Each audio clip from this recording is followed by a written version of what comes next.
number one, a former Calypso monarch and former Leeward Island monarch, coming out to do a song for you called 264.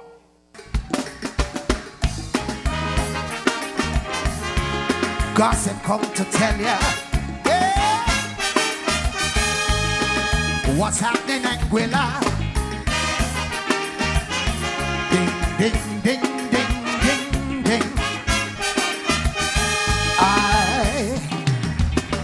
I am not a neo-nationalist, but I am a realist.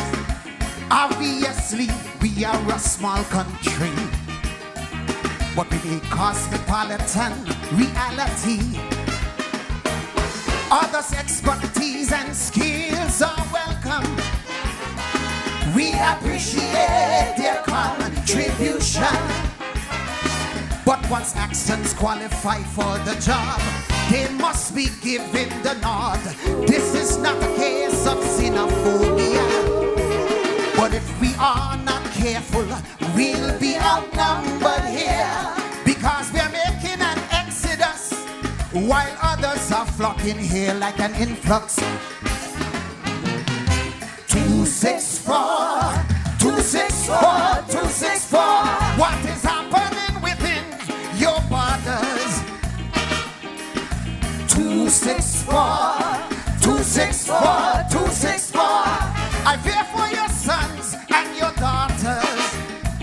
Anguillians, Anguillians, my fellow countrymen, wake up and be vigilant in this land, because I see a world unfolding where the indigenous will not be owning or be in charge. Okay, well, tell you what, guys, in the morning, just about 3 minutes before 11, that's our time right here on Blast FM, 92.9. And I would have mentioned to you earlier that we were getting ready for Miss Anguilla, the newly crowned and newly minted Miss Anguilla, in the person of Akema Carty. Yes, and it gives me great pleasure to bring her to the platform today here. Of course, she won last week, Wednesday's, Miss Anguilla crowned at Lantambour Cultural Center. She emerged from the field of 5, and she was crowned that night here. And today she's in Anguilla. She's here right now with us on Class FM, and I would have gotten word just on Monday that she'd be traveling out of Anguilla, to Guyana, I believe, for the first regional pageant on August 22nd. We're hearing about that for sure, and I've been told by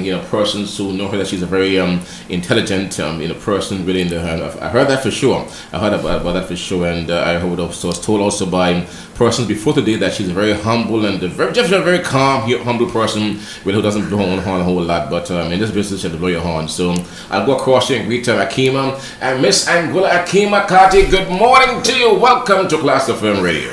Good morning. Thank you for having me. And how are you? I'm pretty good. And let me say congratulations to you. I'm so proud of you. And I checked the show, and you were stunning. You were strident. You were in striking form.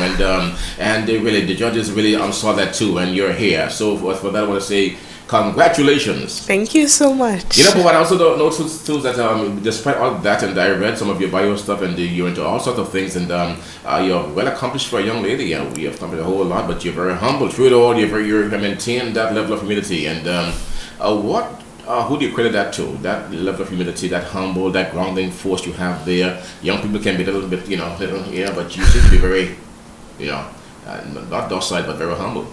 Yeah. So what you put it down to? Just it's a family trait. That's who you are. Your life it is. I would say my family, more so my mom. Yeah. She's pretty humble. Everyone knows my dad. Oh, sexy man! Sexy. They're going to you one time. My zodiac brother. Yeah, sexy. Sexy is kind of humble. Kind of humble, not too humble. Not too. He's up there. He's there for sure. All right, okay. So tell me a bit about yourself now, Akema, and a bit about your background. I know you're going to first of all, listeners, viewers, she's going off to Guyana for a pageant there, 22nd of August. So your first regional pageant. A bit about that pageant. Some details about that pageant. Yes. Okay, so it's the Miss Caribbean Beauty and Intelligence pageant, and this is the second year that it is being thrown, or that's what I mean. I'm excited to be there. I'm excited to attend. it will be an experience that I'm sure I will learn a lot from. And a lot from there, a lot from that for sure. All right. And a bit about your background in pageantry now. I know that from what I heard from before, that you're academic, you're someone who loves culture as well. But a bit more about your background really in terms of pageantry. Was this your first time, second time? A bit about your involvement. Well, this is my first time. Your first time? Yes. Your first time. My first time being in a pageant. Okay. Lucky me. My chaperone is Mikhail Brown, and my mentor is Merlin Rogers behind me. Merlin Rogers, I started last year. That is when I decided that I was officially going to join into this pageant. But it was in the talks for about 2 years, I would say. 2024, that's when we had like a running joke that you'll be the next contestant, and here I am. So who really inspired you, and what inspired you? And because I mean, to just jump up, say, and I'm going to one day be in the Miss Anguilla pageant. It takes quite a bit of thinking. It must be well thought out, must be well thought through. I mean, what inspired your involvement? What nudged you to get involved? Well, it was a combination of things. Firstly, I would say that my sister is involved with my team as well. So she works with Mikhail Brown. And who's your sister? Akema Carty. That's my Carty. sister. Okay. Yes, and they were working with a contestant in 2024, Glenisha Samuel. And I used to attend the practices, see her routines. And I just recently started going to the Miss Anguilla pageants as well throughout the years. And I saw interest. I was like, I can do that. I can act like that. I feel like this is something that will help me to grow as an individual as well. So I saw her growth and her transformation, and it's something that I looked up to, and I was like, All right. So this year, when the call came this year, and they was looking for contestants, you showed up. You put your hand up, right? You said, I'm going to go enter this time. You said that I'm going to enter this year, right? Yeah. Right. For the tour. Okay. And that experience for you, though, being your first time in pageants, I mean, it can be quite exciting and quite a bit daunting too. But your first run, and the preparation-wise, and the paces you went through, how was that experience for you? The whole experience of joining the Miss Anguilla pageant.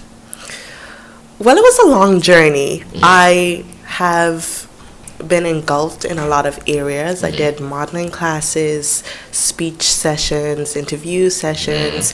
I met a lot of people that have helped me overseas and within Anguilla, and I think it's been a transforming experience. I learned a lot about myself, a lot about the persons that I work with, and I think it's an experience that teaches you that you're strong, you're resilient, you can push through.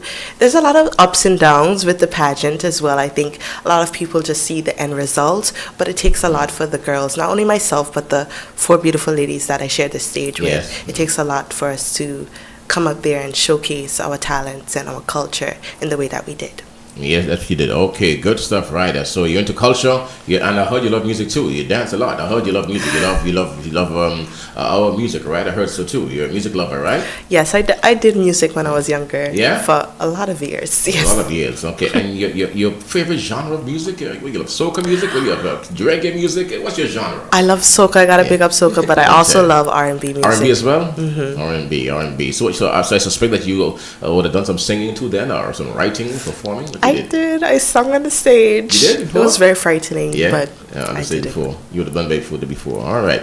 Now, in your professional background, now you would have gotten through to the stage. Now you won the crown, and you went through all the paces there. And that night, I'm sure when you heard your name called, it seemed surreal to you, but you were there, right? Surreal, but I'm sure you were elated, and you're very excited, and you're still on the high right now. And the first test will come on the 22nd of August in Guyana for that pageant that you're going to attend there for sure, right? So. A bit about your professional background now, because I also would have heard that you are someone who would have been to university. You're steep in the sciences. I know that. Very steep. Yeah, I heard very steep in the sciences. How steep is steep now? Because I mean, I have known persons who have gone into the PhD level, the master's degree level, and all that stuff. And let's speak a bit about your background in sciences. What's your area of study? Well, I studied forensic science. I got my bachelor's degree in forensic science. And I recently submitted my thesis for my master's project, which is still surrounded forensic science, but in research.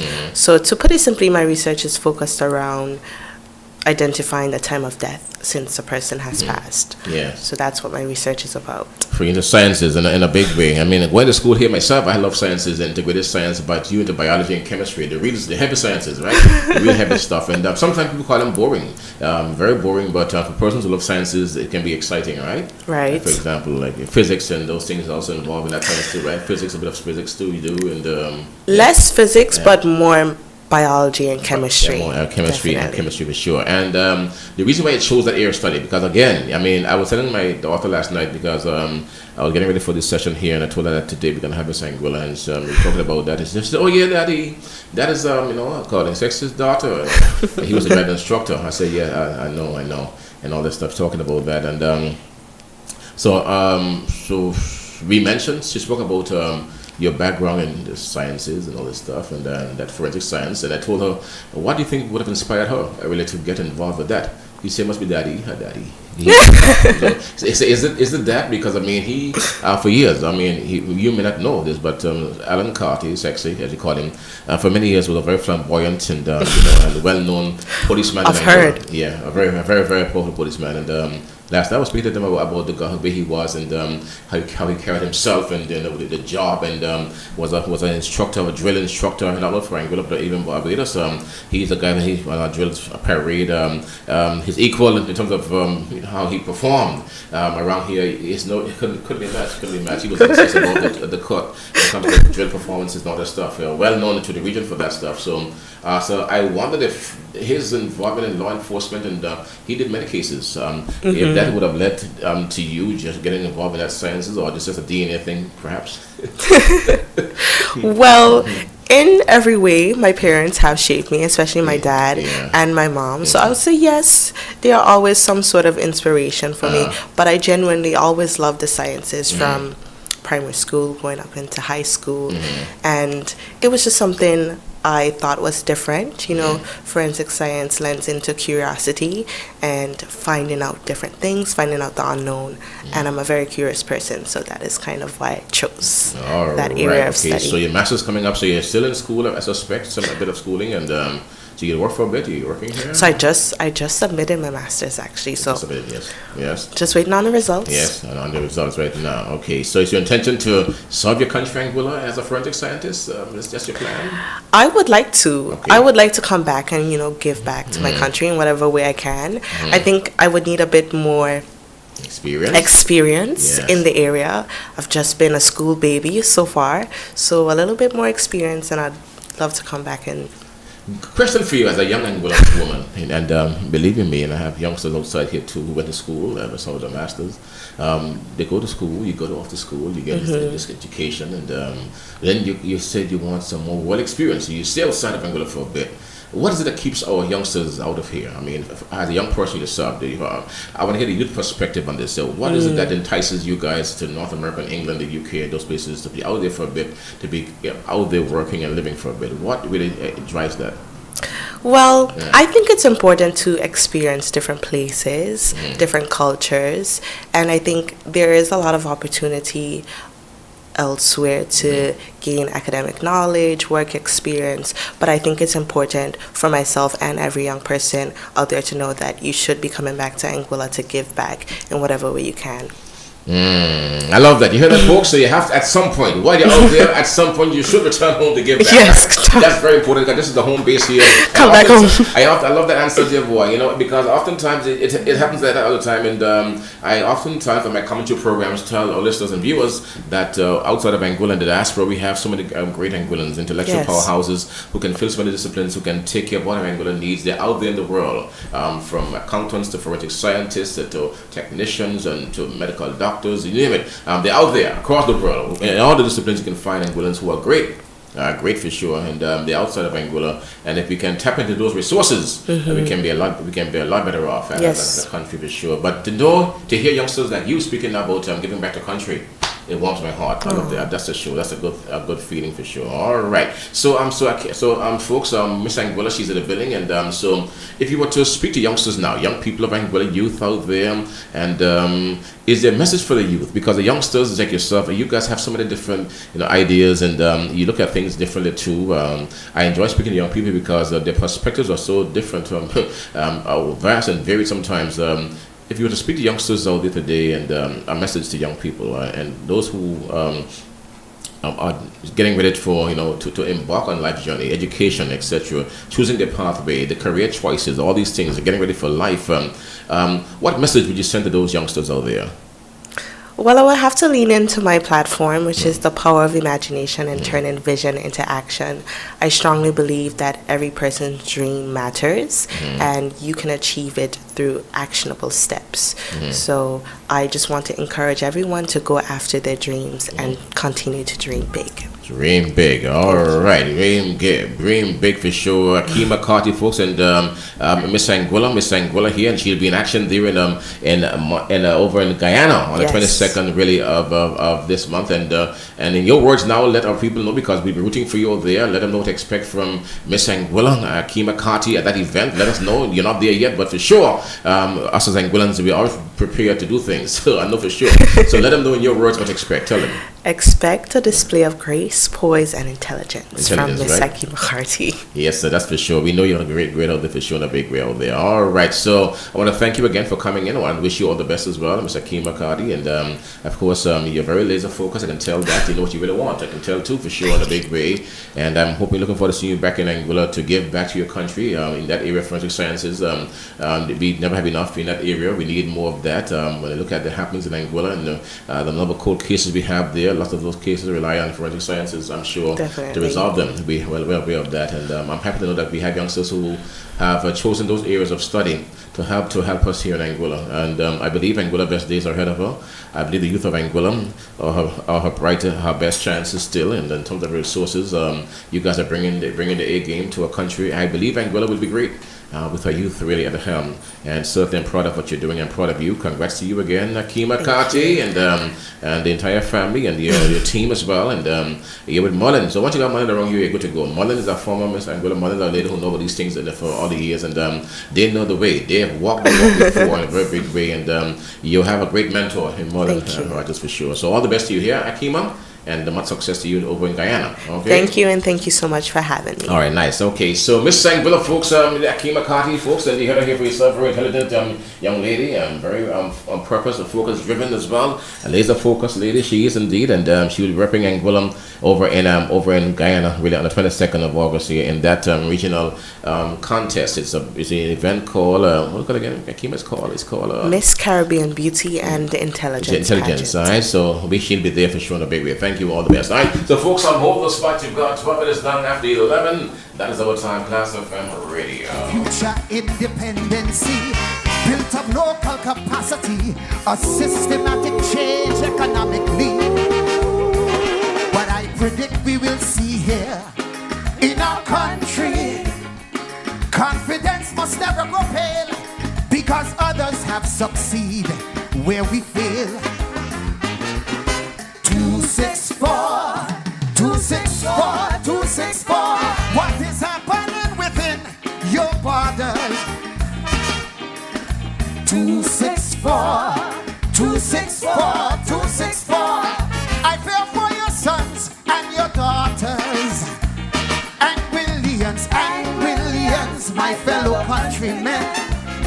Wake up and be vigilant in this land, because I see a world unfolding where the indigenous will not be owning or be in charge of anything. This is our home, a place, a land, but the social fabric will change beyond. So we must will this land to our children and their children and beyond. Whether in the valley or on the hill, we must remain loyal to access still. Hey. Gossip come to tell you, Hey. Ding, ding, ding, ding, ding, ding. Okay, we have some information for you about the event. I just learned that there'll be a link for voting as well, Akema. I just learned that a while ago there, and a bit more about that. And you're gonna have a link for us shortly, is it? Yes. So the Miss Caribbean Beauty and Intelligence pageant has voting open for People's Choice and Best Impression, and the winner for People's Choice automatically goes into the top 4. So if everyone in Anguilla can band together and vote for Miss Anguilla, that would be so amazing. I'll be so grateful. All right. Okay. So the link will come, and we'll have the link posted at Berong, I'm sure, on the Anguilla Summer Festival site. We'll have the link as well. We'll all have the link in a bit. Okay. So again, a link will be available for voting, right? And we encourage you to vote for Akema Carty Miss Anguilla 2026. Thank you, Akema. All the best. Okay. Thank you. All right. So folks, we're here, class of okay. That's it now. That's our time now. We're here now at 15 down after the 11 o'clock hour. That's our time right here on Class of Radio. 264, 264. What is happening within your borders? 264, 264, 264. I fear for your sons and your daughters, and millions, my fellow countrymen. Wake up and be vigilant in this land, because I see a world unfolding where the indigenous will not be owning or be in charge of anything. Anything is a home or place for land, but the social fabric will change beyond. So we must will this land to our children and their children and beyond. Whether in the valley or on the hill, we must remain loyal to access still. Hey, good night, Anguilla. At least what's left, we gotta leave for our kids. Hey, gossip came to tell them. Hey, ding, ding, ding, ding, ding, ding.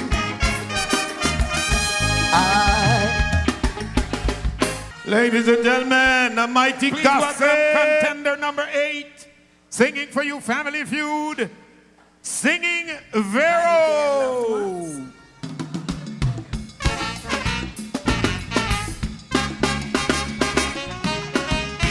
Bacchanal, bacchanal,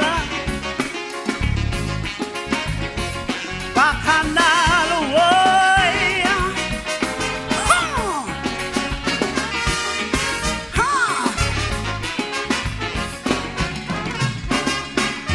Ronnie left her warning before she passed away. Love one another, don't let hatred in, she said. Yet siblings drawing battle lines over clay. Blood does run real bitter when property is in play. Some fighting for land, some fighting for will. Some smile in your face while plotting to kill. Another trying to take what's yours. You half-acre on top the hill. At your funeral they're crying with bad intentions. Whoa. But before the sun set that evening, it's mass confusion, jealousy and envy with greed at the front. Oh yeah, oh yeah. The next thing you know, you're summons to go to court as a defendant. I can see Granny turning in she tomb, shouting from the grave to protect this family from doom. Family feud, tell me what to do. A little dirt and concrete, got your whole bloodline in a stew. Father, we need an intervention to restore unity to all those divided families. Hallelujah. Otherwise we'll have confrontations that for generations could cause instability in the family. Look, they're fighting again. Bim, boom, bash. Woo! Whole family mash up. And if police get involved, somebody lock up. Boy, it's a family feud. Tell me what to do. A little got concrete.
kingdom.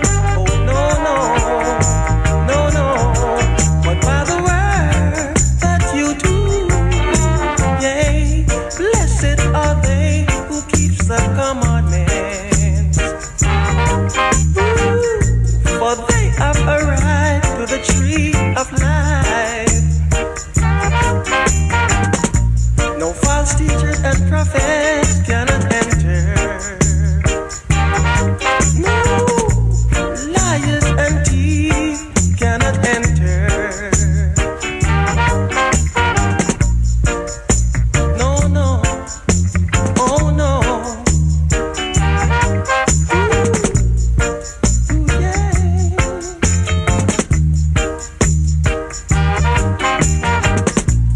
Blessed are they that keeps the commandments. For they have arrived to the tree of life. Don't precious, I say, cannot enter in the kingdom of Jah. Oh no, no. No hypocrites too can enter. Jah cometh quickly, it's reward for you and me to judge you by the word that you do. No liars and thieves cannot enter. No bad-minded people cannot enter. No false prophets and false teachers cannot enter. Oh, blessed are they that keep the commandments. No don't persist cannot enter. No, no, no, no, no racist and pagan-hearted people can enter. No killers and robbers, no thieves cannot enter. Neither no wolf in sheep clothing cannot enter.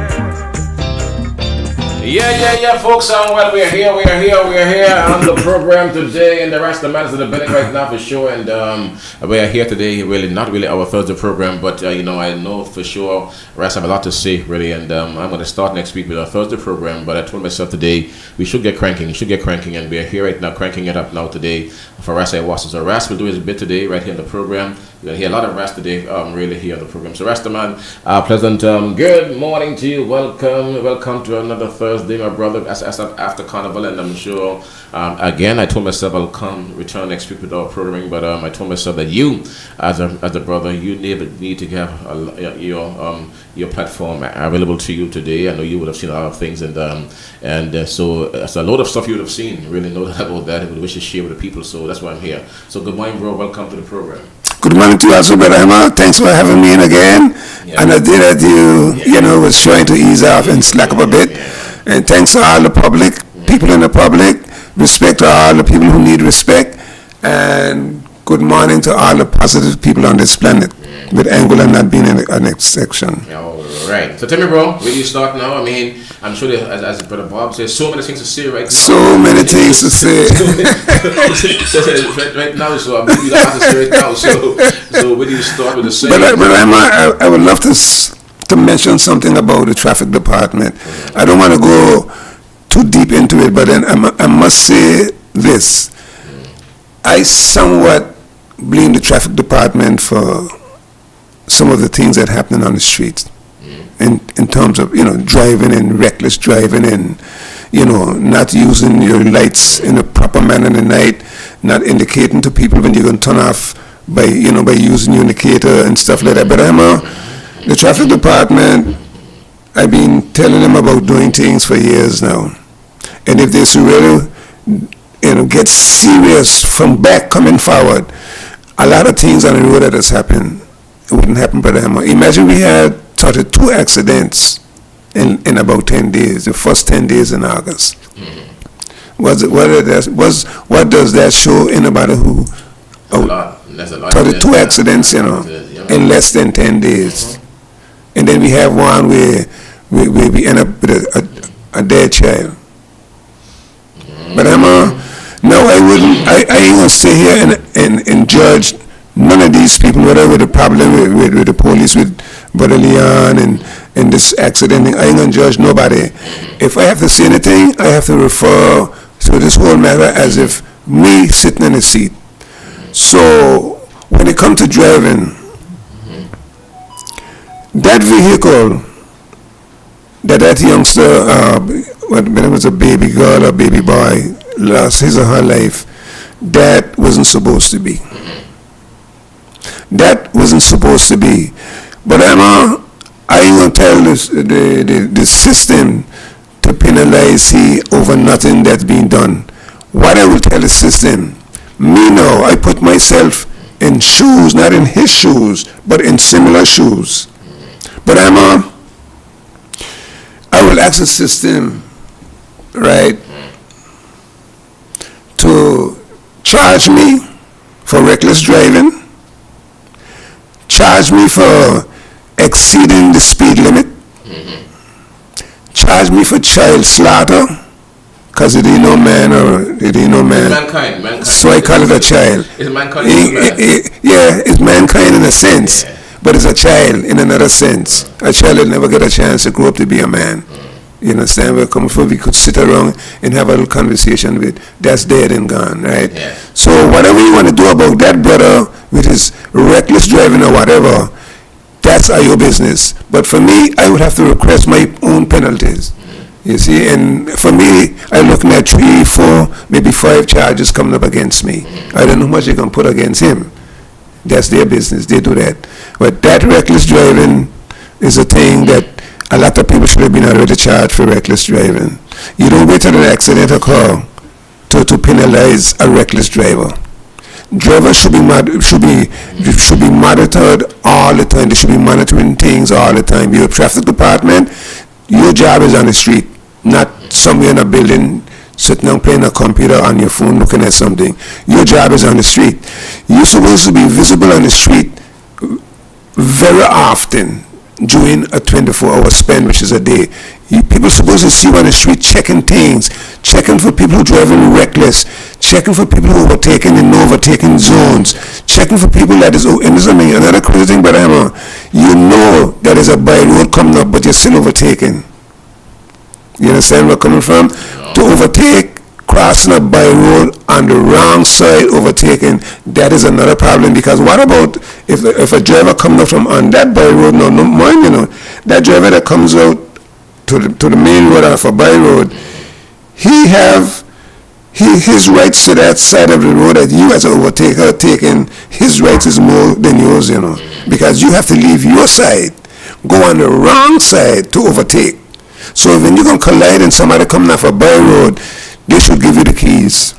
One time. These keys, they're yours. Yeah. And in the meantime, I need a rental until my keys that you holding can turn my vehicle over properly again. Imagine that. You understand? So here's the keys, and give me the right of way to a rental. Now, if you were to say these things, if you allow to say these are the things that must happen, we will have less. People will be more cautious. There's a by road 100 feet down the road, you overtake, fearing that somebody might people are a little too far on the road, next thing rip off the front of somebody's vehicle. But just a few days ago, I was on Sunnyground Road, heading north, and just little south of the Bryans, the guys with the heavy equipment, warring those guys, a little south from there was a vehicle traveling south. And this vehicle, because just a little further now, there's a little curve. But this vehicle come from behind, because I didn't see it, because it was like hiding behind the other vehicle. She come around that vehicle, Brother Hammer, as if he was on a racetrack. I had to put my foot on my brakes. I feel myself going forward, how hard I had to mash my brakes from that idiot slamming head on in me, I come to almost, I'll tell you the truth, I could say I come to a dead stop for at least a second. You understand what I mean? It's like you and then you move again, and he just barely passed the front of the car, Now he colliding and me doing that. What he want me to do? But give him the keys. I'll give you the keys. If you're gonna make an accident in a dumb manner, you need the keys. You need the keys from the other driver. And you shouldn't say, well, oh, if it was you. No. It is you now. It ain't if it was you. It is you now who caused this problem. Here's the keys. Fix my vehicle. Give me a rental until my vehicle is up and running, and then we go again. No argument. Here's my keys. And I want, when you give me back my keys, I want my vehicle working properly. So that is yours to fix. And at the same time, I have to get around. So you have to get me a rental, and you pay for it. You understand where I'm coming from? You may have to pay for the gas too, because I have to pay for gas in my vehicle.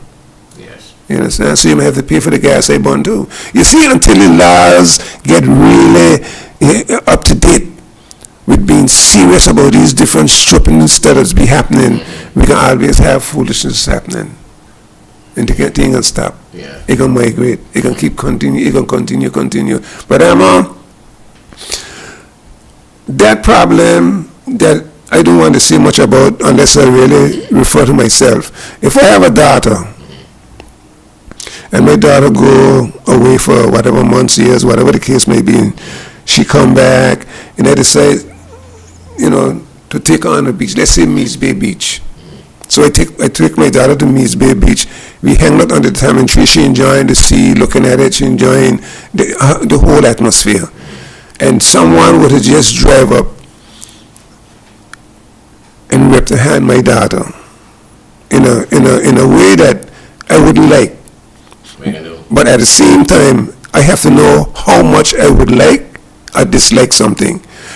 So if this other young woman walk up to my daughter and approach my daughter in an undecent manner, I will use my voice to slow things down in order that I can ask my daughter a question. And the first thing I'll ask my daughter, sweetheart, do you know this young woman? From when you know this young woman? Did you and this young woman ever had any kind of a shuffling conversation? I want to know these things before I decide anything else. I want to know if this young woman, if my daughter knows this young woman. If my daughter said to me, Dad, I don't know this young woman. This is the first time I've seen this young woman. Then I have to turn to the young woman and say, look, now, you came here, you made us say you came here and you upset my daughter by disrespecting my daughter because she don't know you. You understand where I'm coming from? But if my daughter going to say to me that she know this young woman and they had a scrabble in school or whatever the case may be, then I don't know what's going on. So I gotta know how far, I gotta know whether I should open my hands or bend my face. Yeah, but at the same time, you are not going to sit by, anybody to hit your son or daughter. Brother Hammer. Ain't gonna happen. Brother Hammer. Ain't gonna happen. Brother Hammer. It could be my brother. If I meet him in a squad, I gotta find out what's going on before he do anything. So you stand by someone hit your daughter? No, I gonna separate. I gonna make sure that I stand between it, so we could say something to both parties. You understand where I'm coming from? Because my daughter could be ignorant enough to put me in trouble. That could happen easy too. She could be ignorant enough to put me in trouble. Next thing I'm in the courthouse, I got all kind of thing, charges, not kind of thing. I mean, spill blood or something, and then I got a whole heap of problem. But as a parent, though, you understand? You're not going to stand by anywhere. No, I wouldn't stand by. See somebody pick your daughter, lick, or slap. I wouldn't stand by, Brother Hammer. You want it? But I would have to question the whole matter. Yeah? Yeah, I wouldn't just. Can I question it? I'd have to question it, yes. I'd have to question the matter. But what if my daughter wrong, Brother Hammer? No, but if she's standing here on the spot, no. What about if she's wrong? Slap my daughter, no. What has she done to you to warrant her slap? But Emma, Miss youngsters lose their lives in Anguilla 5-10 years later because of an issue between them. I hear you. But Emma, a lot of youngsters here, they did things and they run with overseas, and the fellows here was still waiting 5-10 years later. You understand where I'm coming from? I ain't picking up for nobody. I'm talking about how me, myself, as an individual who love peace, who prefer to push peace first, that's the way I be dealing with, because I may be going to put myself in trouble. Yeah. You understand where I'm coming from? Suppose now my daughter end up saying, Daddy, some time ago I did this young woman something wrong. Then I don't choke off the young woman already, but I can tell her now. I can say, well, I'm sorry. When I didn't question my daughter into knowing from her whether or not she know this young woman. But we can get pissed off with a lot of things, but we have to be careful how we approach anything. Because I'm telling you something, a lot of times something might seem to be ever so smooth and cool in the beginning, and at the end of the day, the shit ended to stick 'em up. I has always been a peacemaker, so that's the way I will talk. I has always been a true peacemaker. Nobody who's going to throw jet fuel on fire.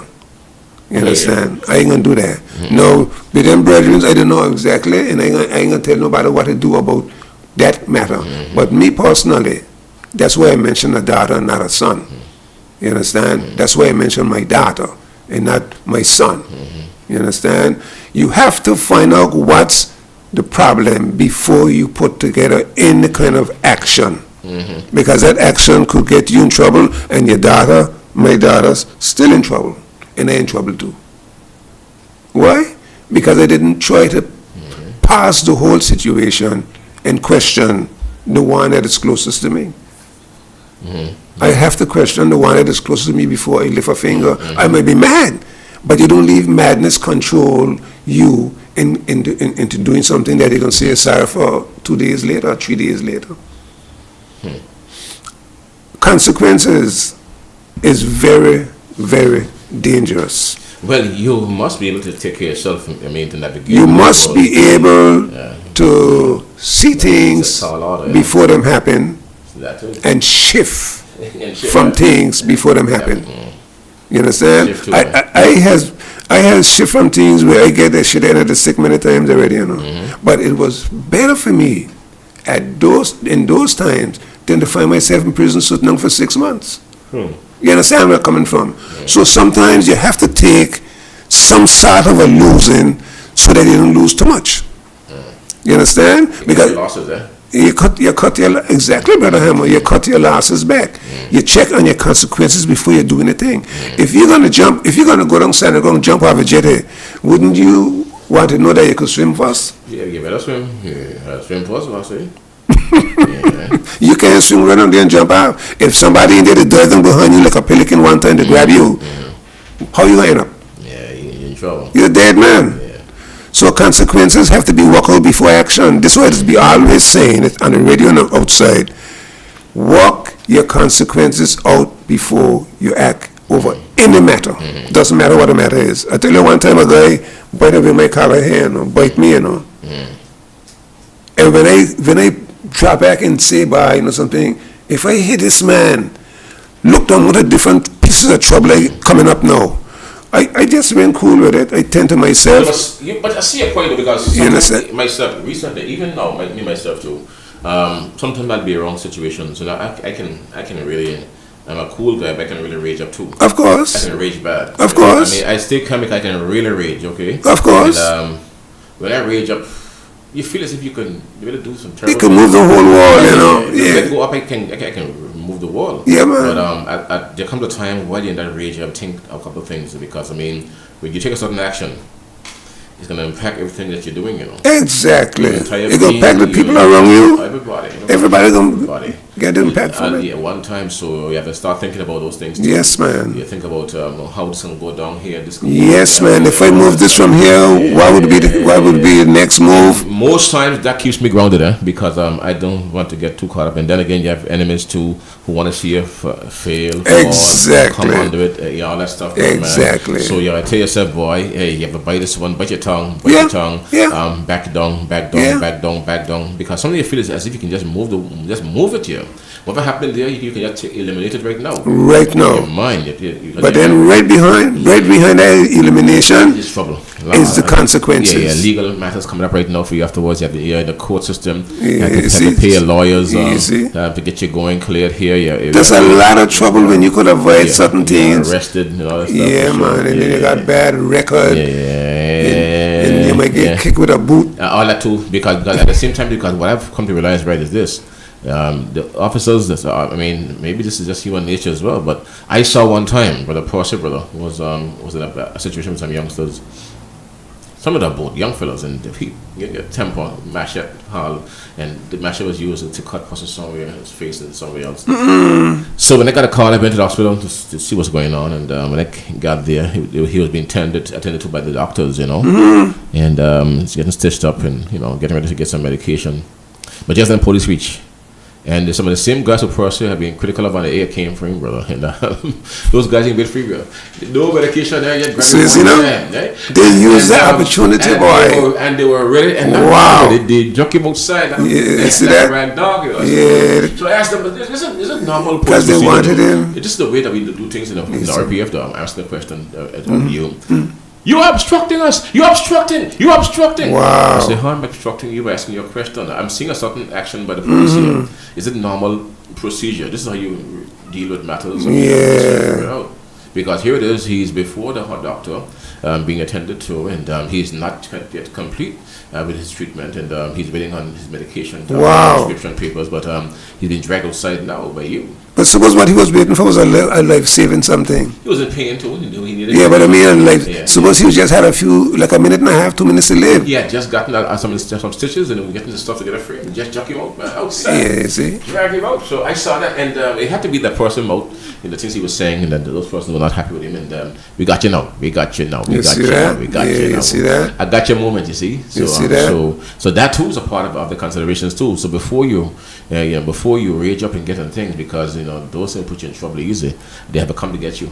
When they come to get you, you know, they say, "Got you now," and you know, and if you resist, and a little resistance, yeah, man, you're getting something. Yeah, man, they're gonna rough you up for sure. You get rough up here. So when you're involved in certain areas within the public space and like these positions here, you have to be so careful. You have to measure twice and cut once. Like maybe you may have to measure 3 times too.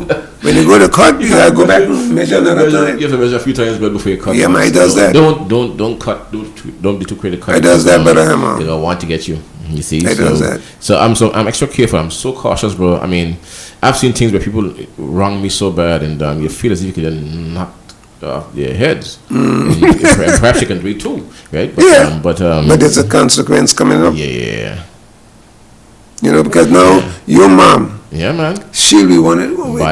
My son couldn't do something better. No. When that happened, she got come up the road here, and her old mother. She coming up by the police station too in the hour of the morning or the night. And you know what they're doing to her? She come up there all night bawling. And they're sharpening her lifespan. Yeah, I mean hard now, real. She'll be out there for sure. Of course. Whole family. Next thing she may get arrested too. Yeah, because she may be going on something for her son. You understand where I'm coming from? Because don't play mothers. Got more love for them training fathers, you know. Yeah, family coming out, brothers. What's your mother's name, you know? That's a bad thing. So that's for sure thing about those things for your family. Because they got to have the faces too. Exactly. So it ain't easy, right? So sometimes it's difficult. You to accept it. Something happen to take a slap here. Turn the cheek, take 1, 2. And walk off. It's hard, yo. It's hard. To take but brother Hammer, at the same time when you do that, you are a bigger winner than the person who slap you. I know. Because you just win your freedom. I tell you. You just win your conscience from picking at you. Because once you do something, your conscience is going to be picking at you. If you didn't do it, your conscience can't bring you guilty. So you see, but I remember when I was sitting a while ago when this guy bit me on my collarbone, right? It was a Christmas Eve, you know. We was in Long Bay having a nice time because, you know, I'm not a drinker. But it sitting in thing with guys who drink them little thing and thing. Just around midnight, it was about 5 or 6 hours. The driver decided, but let me go ahead and have a by Smitty. This partner done too drunk already. He jumped in the pickup too.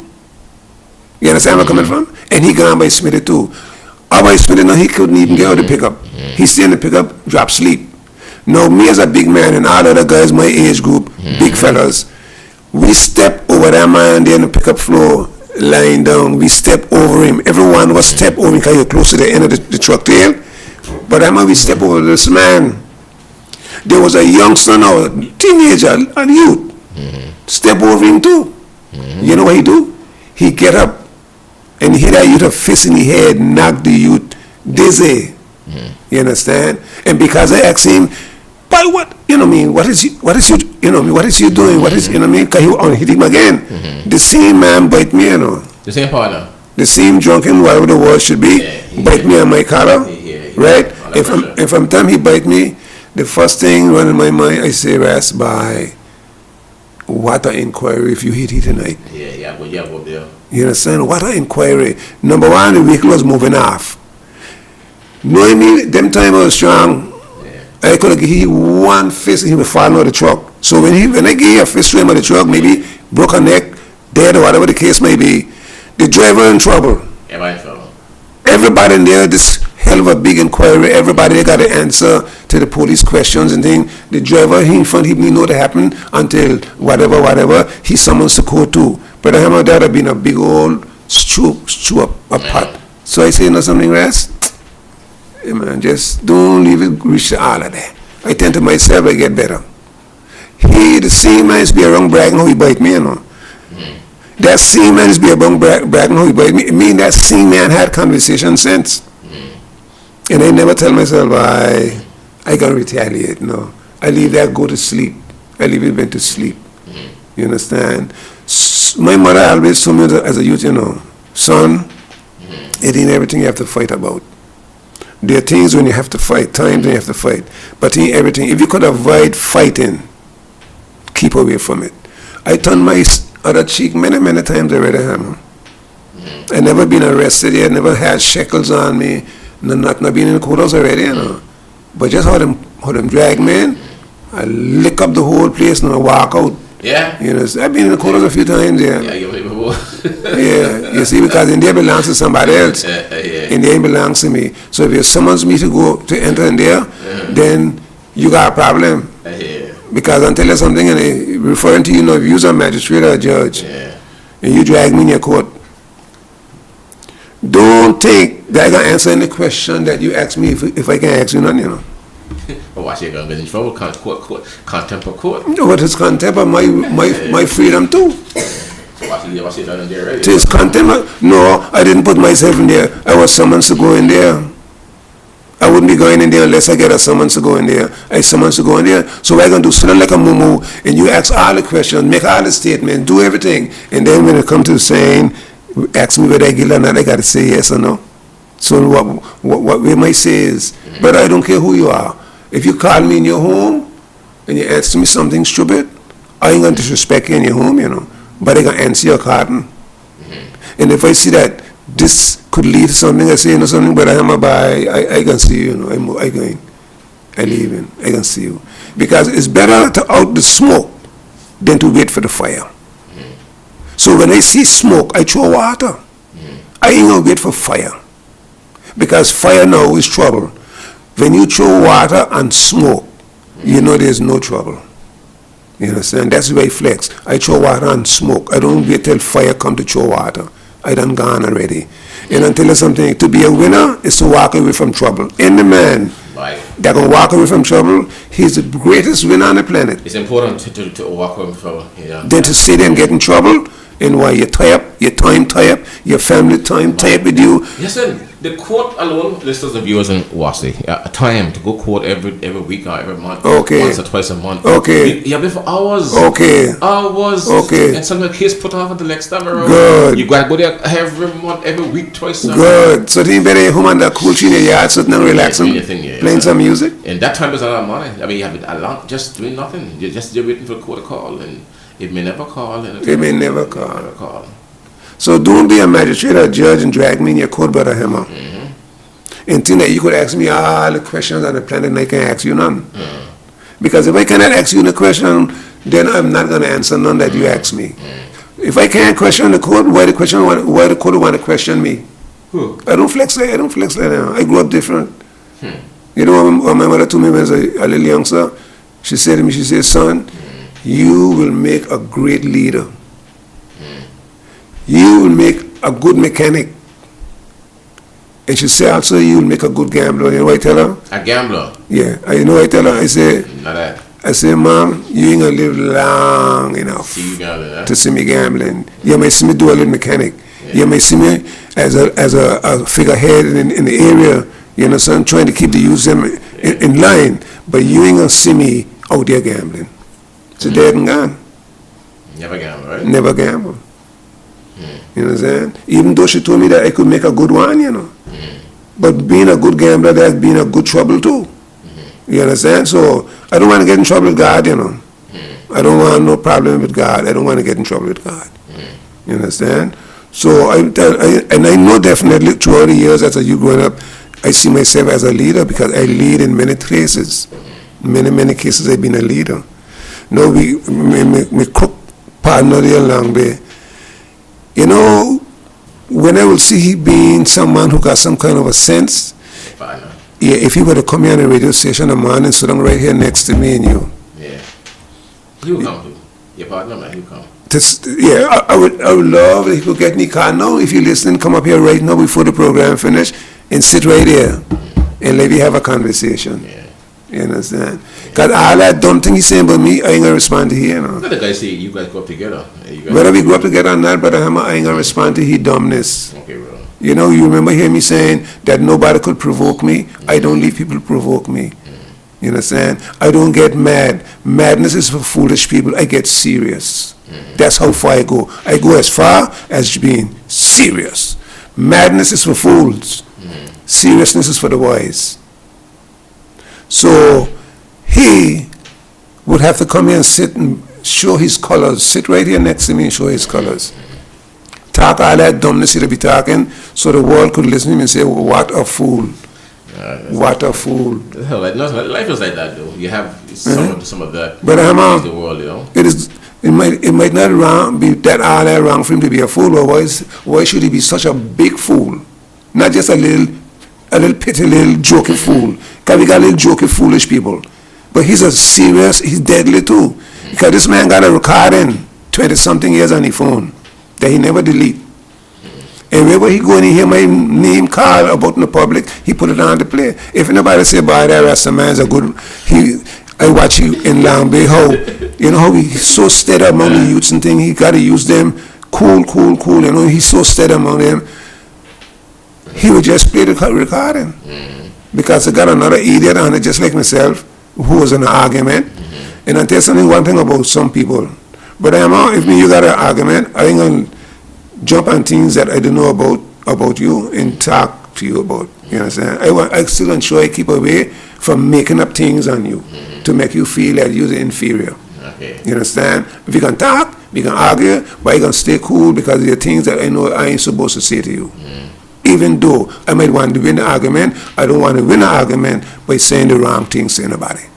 So that guy, he bring me down to the lowest. And he got that recording now for 20-something years on the phone. I thought with you. But how much that recording is 20-something years old? I myself forget what the argument was about. That happened so long ago. You understand where I'm coming from? And he got his female and his male concubines sitting in the company listening to the program and making mock of the program, and half of them did be drunk. He got a family member, my own from down in West End, a young man, sitting down next to him talking bad about me. And that same young man, I had never said nothing wrong to that young man yet. I've been in the yard. I've been in his father's yard. But these are certain things he doesn't want to talk sometimes, right?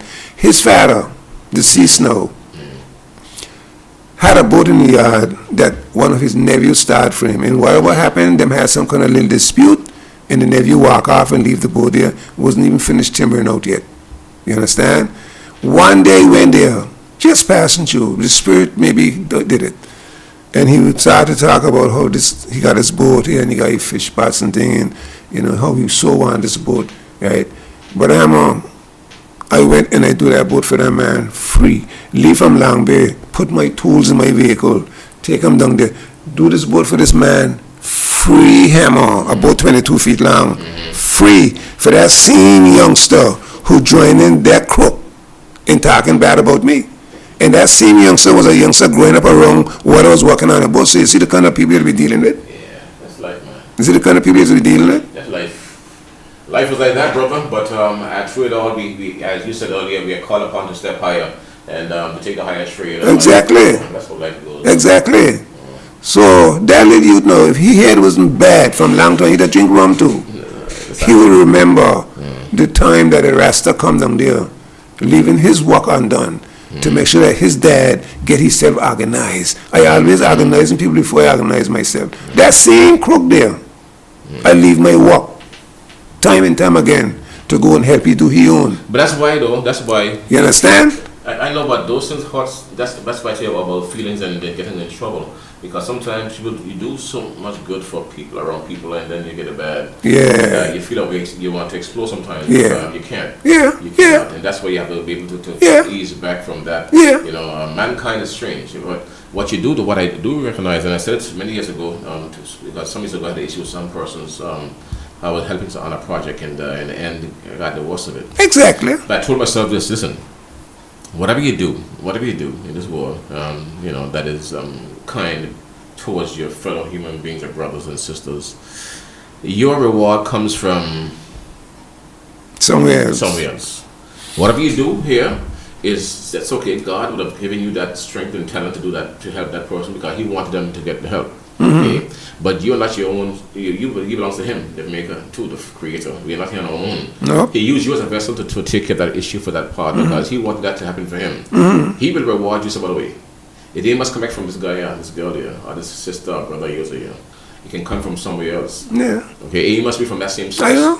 Most times from that same source. I know. Sometimes in life you see that you have you're dealing with matters, and you see things that show up. Have you ever been in a situation where it looks as if this is the tight one? This is happening, that's happening, and they get me out of this situation here, and there seems to be no way out, And all of a sudden, out of the blue, our door open up to get you to that situation. Your mental state of mind just open up. Something happened, and then the matter just open up, and you find a way straight through there. Straight through. And when I hear people say there's no way creator of God, I differ greatly, because it doesn't happen like that. Somebody, something, somehow intervene and create a space and a pathway to walk straight through there.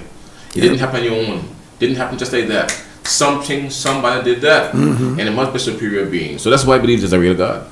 It is a God, brother. No, maybe about it. I can attest to that, brother, every single time. There's an issue. You could do that every day. Every time. Every day, because you could. You said it just open up for you one time. Doors open. Yeah, man. And you want to open these doors. Yeah, man. Huh? Yeah. The Creator doing it. Yeah, man. So you could feel it, this is why when persons do wrong to you, you just take it easy. You just hold on to the.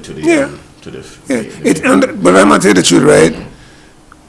Me trying my best with the help of the Almighty to do good. Yeah, do good. It ain't a weakness, It ain't a weakness. Do good. It is something that I'm supposed to do as a being among my people, among the people that I'm walking around with, mingling with and stuff like that. These guys don't see things like that. There are people that you'll help, and the next day they take a machete and chop you up. You understand? But I could say something. I could say a lot of things. But I mentioned this a couple of weeks ago, a month and a half ago maybe. I was moving around looking for a little machine, a little, to help me with my work. I went, because I always go by the local people first for what I'm looking for. If I don't find it, then I vex, I got to spend the money somewhere else because I need the thing. But I'm moving around, and I reached this place where they had it. And I went and I collected, and I went by the counter. I asked the lady there how much for this particular tool. The lady said $400-something EC dollars.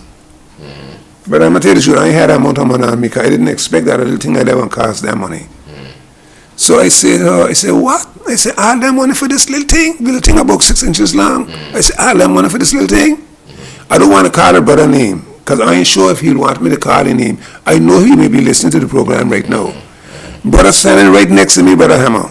If he listening right now, Brother Hammer, and he want to be known by the public, he could call you and say, Hammer, the rest of the man is talking about me. The brother watched me, he said, Ras, he said, don't worry, I can take care of that. Paid on time. And he paid for that piece of tool for me right there. You know what he tell me? He said, you is a good man. He said, what you doing? He said, you're a positive man. He said, just keep up doing what you're doing. Yeah, man. And I wouldn't doubt this morning Doors open all the time, bro. that he ain't listening. Doors keep opening all the time, bro. He may be listening right now, Brother Hammer. Yeah, man. And they only here alone many people by the hammer. God open doors, man. Many people by the hammer. I went Island Harbor at night some years ago. No doors closed on you, nowhere. I went Island Harbor at night some years ago. And so, you know, looking girlfriend and things, sometimes who you go with might leave you, because you never know. I find myself stranded in Island Harbor. Right? That's from a long bit of Island Harbor, you know, I stranded. You way out your zone, Yeah, man? yeah, man, way out. You know what brother said to me? He said, Rasta, I can tell you something, you know. I cannot carry you long bit tonight. He said, but here's my keys. Bring back my car tomorrow. Yeah. Yeah. You got a car to go West End? You Long Bay, right on Long Bay. Yeah. He said, I cannot go. Yeah. But here's my keys. Go ahead, come back. Bring my car back tomorrow. I've been in the store with him more than once shopping. And a guy step in. He said, what? He said, Rasta, man, what going on? He said, boy, I ain't see you in 15 years. He just went, the man tell me to my face. He said, Rast, I ain't see you in 15 years. And he looked on the thing. He said, those are your stuff? I say, he said, well, you don't pay for them, you know. He pay for my goods. Yeah. But that crook now, nobody gonna do he there because he's a different kind of being to me. Yeah, okay. You understand? And you're right, the guy listening to right now, listen to what you said, he said, yep. The guy said, yep. He will always look up for the rest of man. He said, the guy listening to for real on the phone. You understand? The same guy who spoke about a while ago who sought you out. Yeah. Is listening. Because I know he does listen. Yeah. These brothers is real brothers. He said you would go to him, he was a youth man too. You was good to him as well. He was good to him. And I didn't even remember that. Yeah. You understand? Yeah. I didn't even remember that I was good to him, but he remember. Yeah, man. You understand? He said he was there. You see, enough respect, my brother. You see, I couldn't call him because I wasn't sure. So that's why I mentioned if he want to, he can do that. So you see, he did. And he is locked on to the program. He locked in for sure. Okay. All right. So good. So that's how it is. God is like that. God is like that. You know. God is like that. He make things happen. He open doors for us. Yes, man. Yes, man. He makes it happen all the time for us.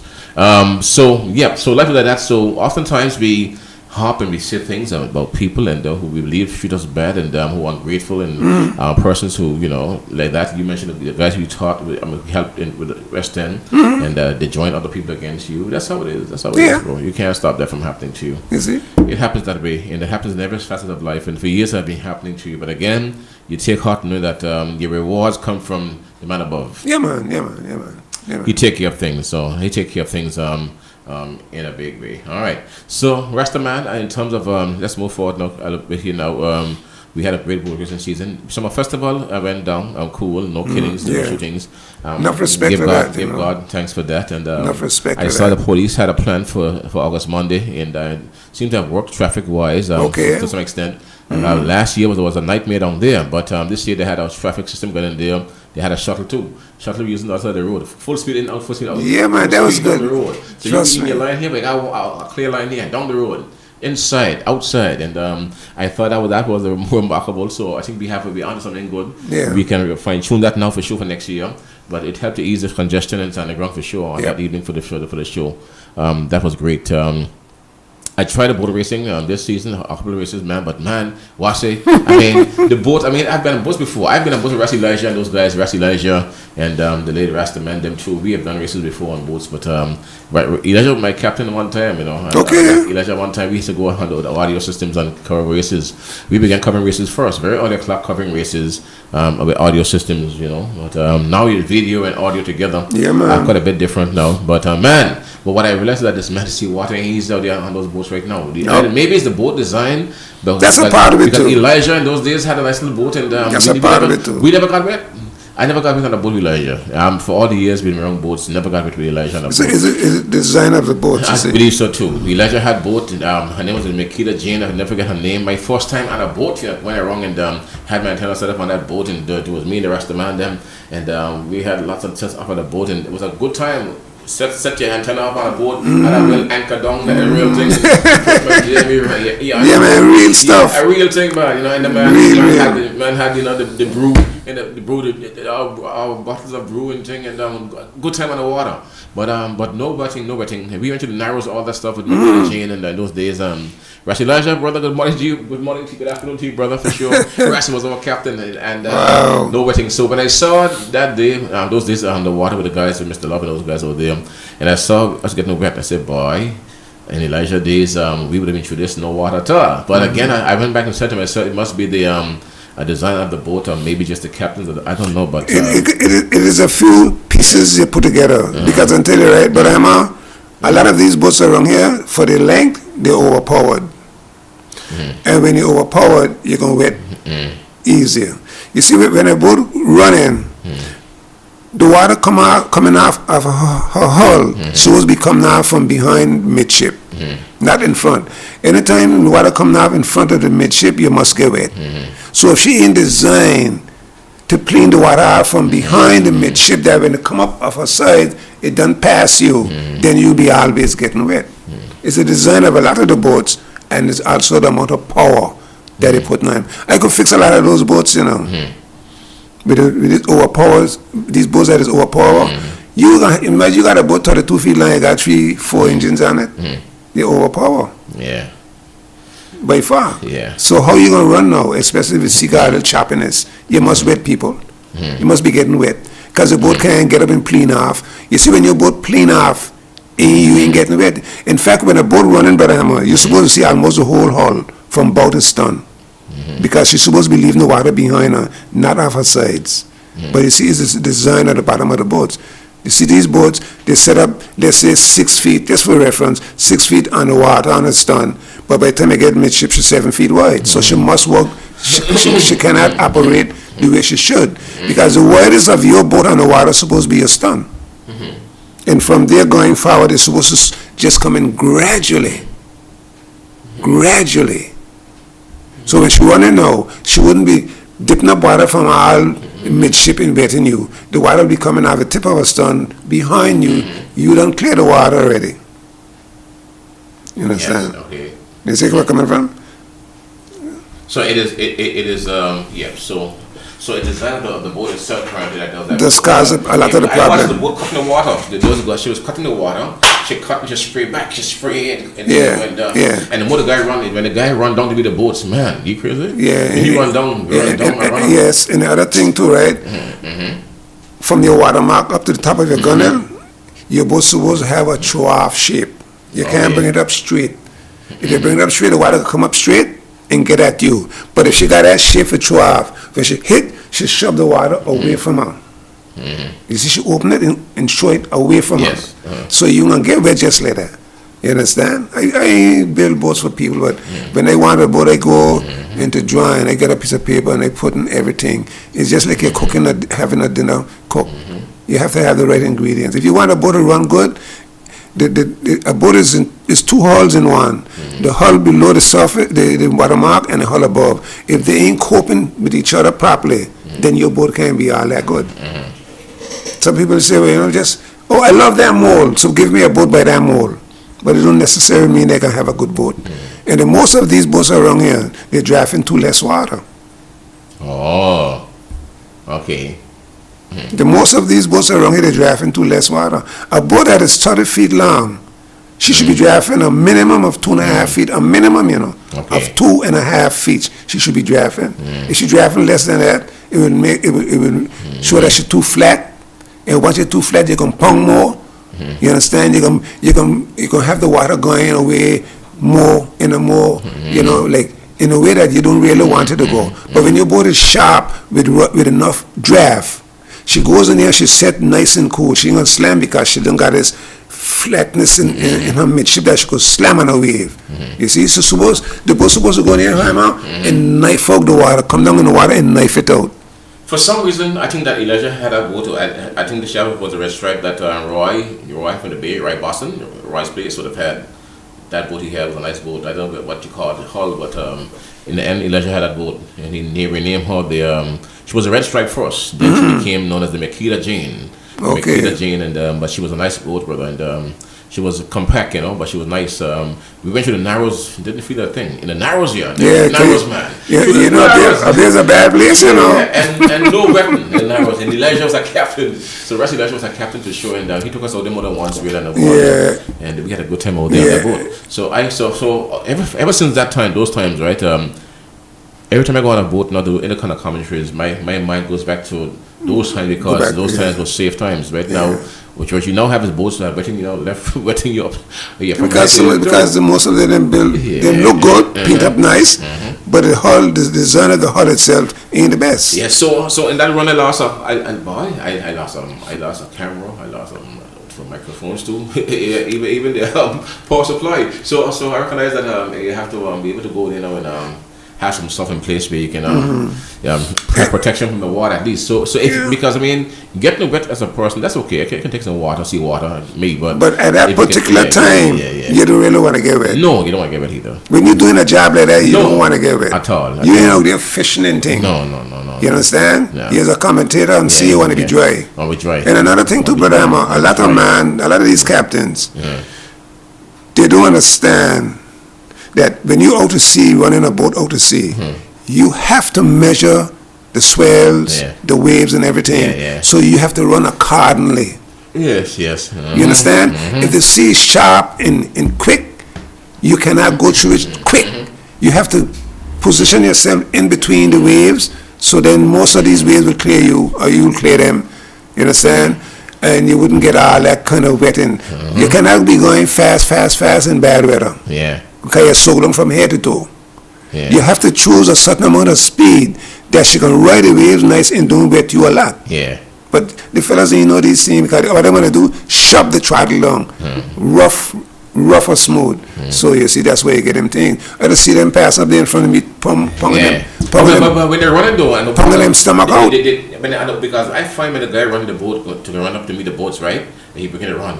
They're underwater, they're pounding, they just tapping the water. Yeah. They're tapping out, They're they're skipping on the water. You see, to get up especially there, if you're going downwind. Yeah, downwind, you have to go with the speed of the waves. Run down with the waves. You run with you don't run till they catch a wave, hit it. No. If you run and you catch a wave, there's a big bulk of water coming out from she, and everybody getting wet one time, because that time notice how bow, the part up in front with a bow that can hit a wave. You don't run your boat to catch a wave if the sea is choppy. You leave the wave stay ahead of you and fall apart. If you run and you get hit in a wave that is breaking, that covering by your foot, you're more than wet. You're more than wet. I know about that, bro. I know for sure, but out there's good though. Nice. We have and some of the seawater and other people though. For some reason, I'll tell you the truth. I love seawater. Me too. I love seawater big time. So us as a black people, there's a connection between the sea and us as a people. Yeah. Trust me, it's a natural thing. It's a natural feel. It is. To be a part of that. It is. I wouldn't want to upset nobody, but the first man to build a boat was a black man. I think so. The first man to build a boat was a black man. It's a natural thing to be in seawater and to be out there around there for black people, because the black came from Africa. We came on boats, we came on those vessels. We would have had our share really of those things. I'm aware of that, and of those things. We came via the sea. Of course. Even now during the celebration of Carnival Emancipation, that's part of it too. And we are celebrating those things. So we have our sea connections as a black. Of course. We have to be mindful of. Of course. For sure. So the season was great, and I want to tell you that the youngsters who are racing now, I'm impressed with them again. We spoke about that before, you and I, sometime before the season last year. I think that the youngsters, they're impressive. The West End guys and the boats, the Greyhounds, the Wizard and the Lightning Piece. You know what also warmed my heart, Iwasie? When I saw Belto's grandson, Shakoy, Sherry's son, Courtney Morton's son, in running the Kidjo Pride. The Kidjo Pride, bro. But that was shocking to see. I got goosebumps because here it is. Cause the guy's soul brother, the man, sailed boats too. He sailed like in peace for years. Yeah. And to see the soul brother grandchild really on a boat, really be the captain of that boat, it gave me a lot of. It was really truly a nice feeling, Yeah, man, respect to A that. nice feeling for sure. And, Respect to that. Then to see commending those guys from North Hill, the youngsters, Skippy and those guys, son, also on the water too, running their boats too. You see, the North Hill boats and the Western boats, and to see that all the captains are young fellas, young boys in the 20s. You know, it's a great feeling, bro. You know who move up fast and good? The Bush boys. Yeah, Jamal, but Those guys, those guys, they get that boat. That boat was from West End, you know. Yeah, the boat what thing had, what Jeff and Stephen had, that same boat. The NWO. Yeah. That's that boat. Yeah. Yeah. Okay. That's But really NWO. good. Yeah. But listen, I have to tell you this too. We have to commend the folks from the Anguilla State School. Of course, big time. Brother man, because here it is. Big Why time. could we have done that as for people though? We as a people, we couldn't even see we were going to lose that part of it there. Mm-hmm. They jump in all the o'clock, began to raise funds. You know what I saw those people doing? Those American people and the English people who are here, the expats, selling cookies and selling biscuits and cheese, fundraisers here. Bits and pieces. Yeah, man, selling little thing there. Enough respect to that. Just to raise funds here. Enough respect to And that. that money was used to help. Was being used to help to run the school. That's how we have these guys today right now. Well, it wasn't really done by all people. Mr. Cool was also there. Have Mr. Cool and Larry Larry Gums. Yeah. Those guys are there too. But for sure, man, the expats they go down They're still doing it. Right So now. they're doing a wonderful job. I just go down sometimes to have them. Sometimes They're doing a wonderful job. But those guys are ready. Yeah. They're That's a ready. wonderful job. Trust me. They are ready for this thing. And I'm proud of what they're doing for sure, and we have to support them. We have to support them. But you know, when I go there and I see who's there, helping with the fundraisers, there are not many of us there. Just a lot of those expats are there. You see that? And I see this. You don't think that we should be embarrassed Huh? Yeah. not to be a part of that big time? You don't think that we should be a part of embarrassed? Big time. it. Yeah. Big time. We should be a part of that big time. But you know, That's why I just go with the call because I want to be there to help. Because I know that it is fine with people. It's fine with for sure. And because I see what's happening, I saw the results of that for young people. All those youngsters who are now sitting in winning races and be enjoying them and their skills. you pass through the school. They're half of the school, but it's thanks to the Anguilla State School. Yeah, man. Enough respect to that. Trust me. Whenever they have a fundraiser, we have to support them for sure. Trust me. And another thing I want to do too, Brother Hammer, I want to pick up the Seawater Police guys. You guys, if you're listening, thanks for doing such a good job during the season, making sure that everything was nice and cool, looking after everybody who broke down. You're looking. I mean, I've been seeing things. These brothers. These brothers need a tip. Those water police officers, they need a tip for the job they have done during the season. Because where I live, and I can see a lot. I've seen them busy, man. If you see it, just get slack up the leg when they run, come to see what really happening with you. These guys, they done a wonderful job. And I must say kudos to you all for doing such a good job and for making sure that you took part in every boat race. I've seen you come ashore last, making sure that everybody being ashore first. Enough respect to that. I've seen a lot of things that you guys been doing that I have to say I respect. I also want to big up the Dutch police, the Dutch Coast Guard. If Dutch people, if you're listening in the Coast Guard area, enough respect to you guys too, because I notice you being around too. I just been noticing things.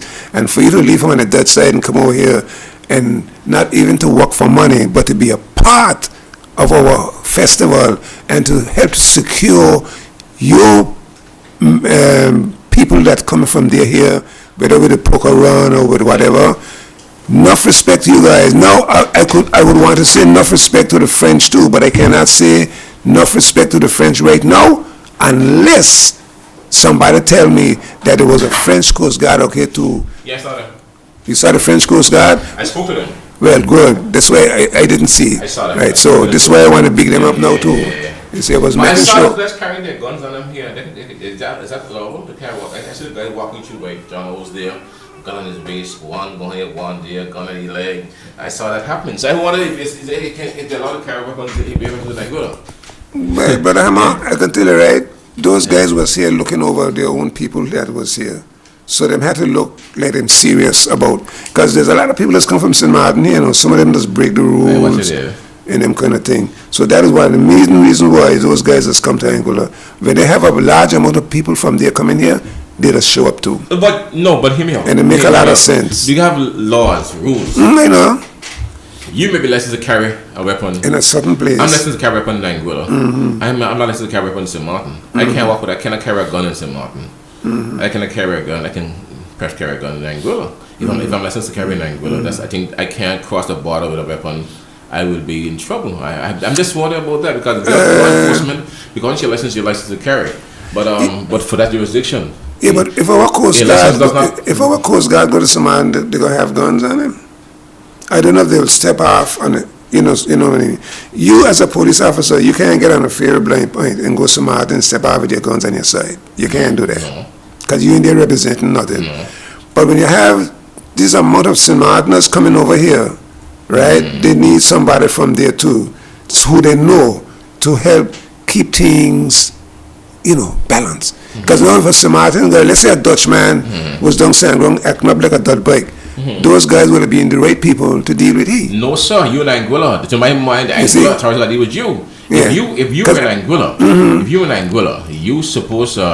I think that you are falling under my police jurisdiction, jurisdiction here. Yeah, but it's okay. I have to maintain law and order, not the French, not the Dutch. You are in Anguilla. We have to maintain law and order here. I understand that too. They have no legal authority in Anguilla. They carry those weapons. You know what I've seen them done some years ago, the Dutch fellas? They were here in Sandgrong. They reckon every boat where they go, and our fellas were somewhere sleeping.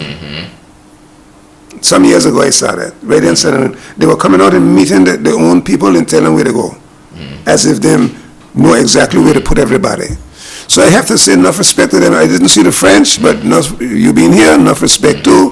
Even though I know that the French and the British ain't that too tough with each other because of history. You understand?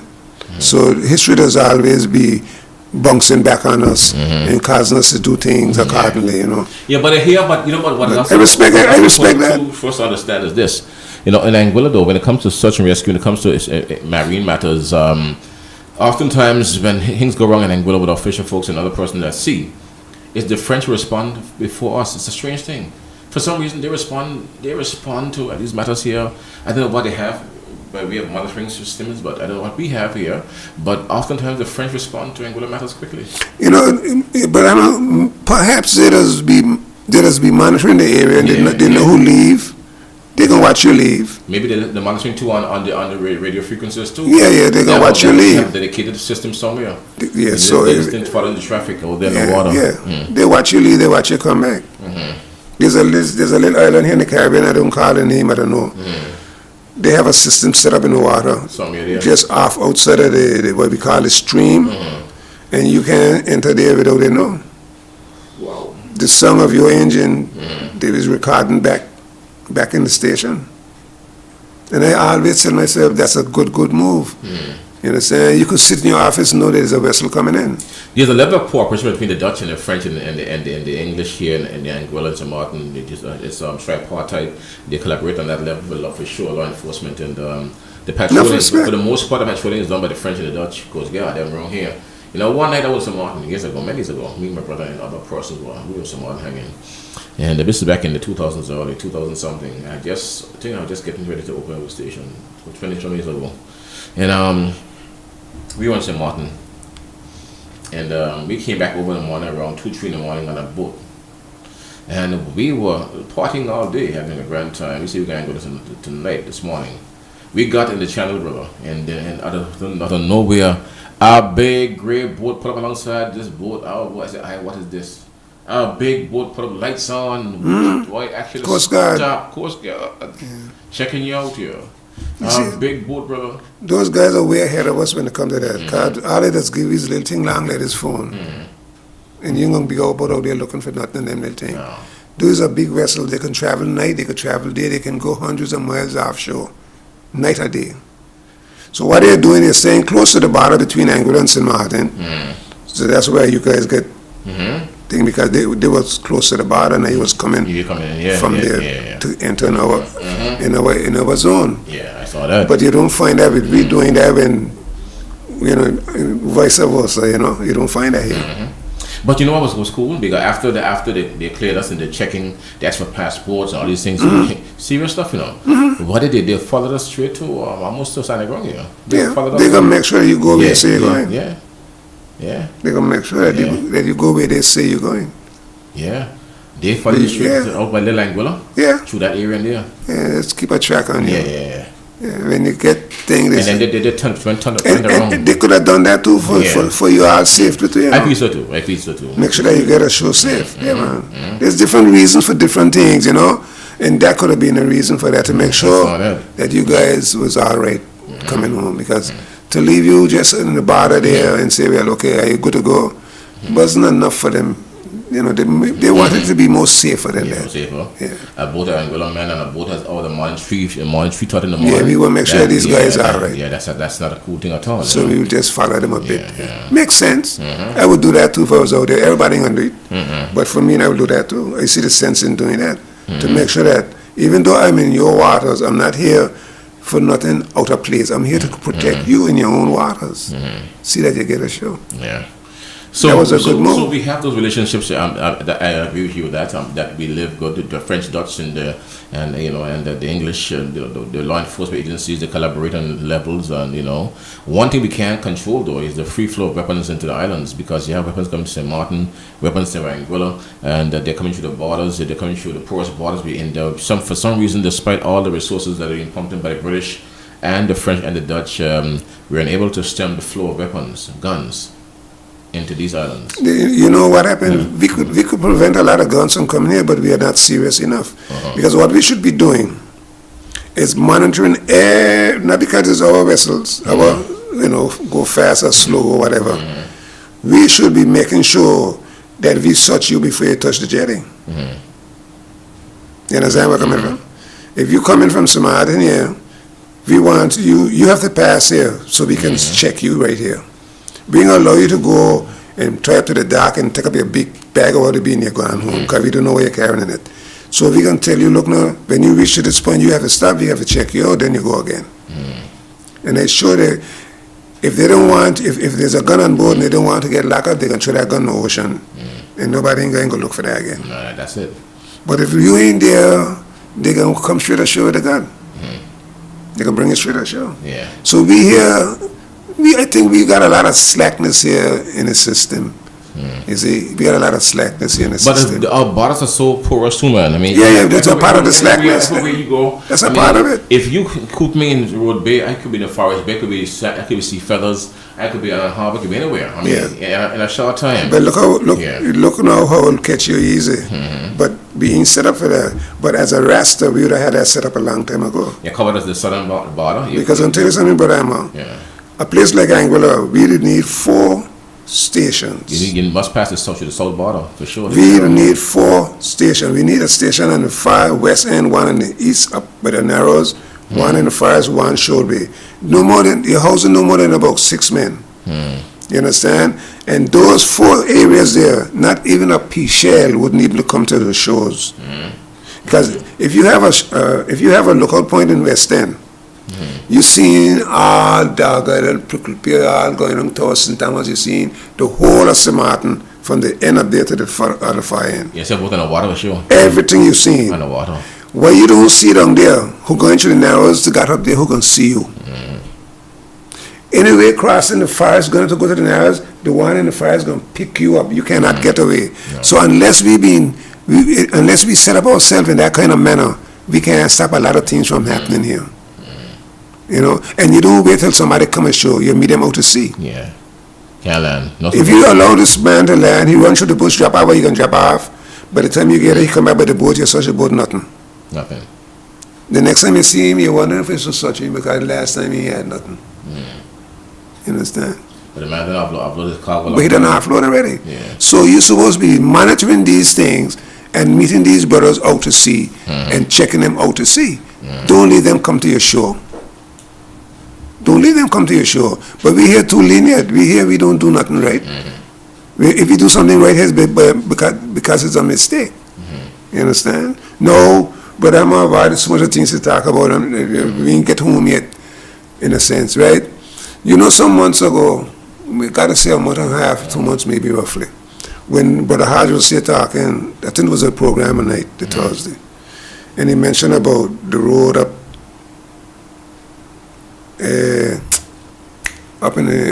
East End, the Sand Hill Road. Yes. No, I didn't really go on it because I hear the program, but I didn't really go to see what was going on. I passed there like 3 weeks after because I was in the area, and I decided, you know what, I'm gonna pass just to hear, to see what this brother was talking about. But you see the road between our Lake Stoplight and the airport? Is it vibrating? That road is better than that road that they've just putting up there. And I'm going to share not because of the time, not because of the road itself. Look at what time that road being installed in comparison with the road that's been installed from my Lake Stoplight over to the airport. You know how long that road was there? I say that road is better than that new road because it's a new road. But I'm at the car on the road doing like this, all kind of simmer dim is the car making while they're driving on the road. And the next thing they do dumb too. You're coming down there to the entrance to the main road.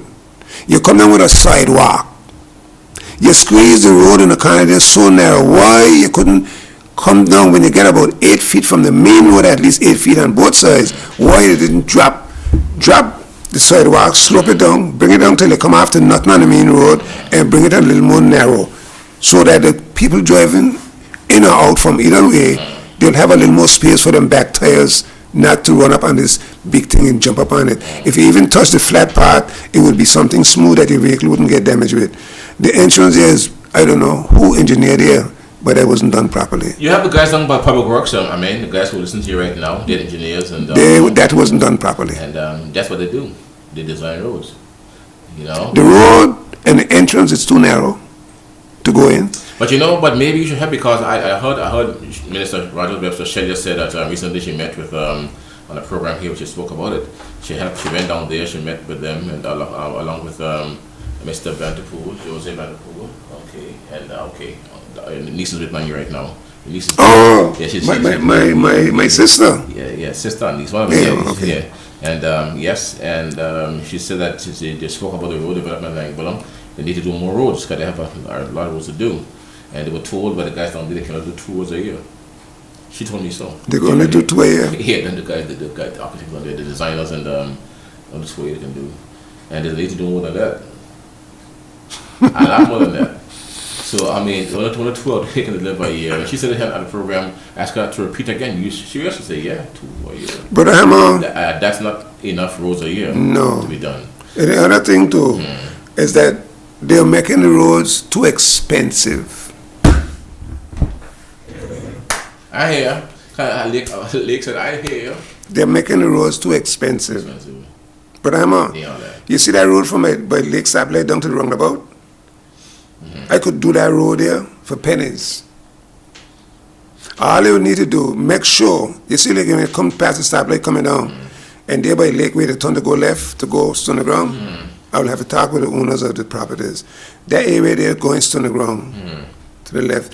If we could get at least 3 more feet, at least 3 feet of that area, right? So we can use for a little more space for especially trucks that going in that way, they don't have to cross the line while vehicles park waiting for the light. You understand? That could jam up our traffic.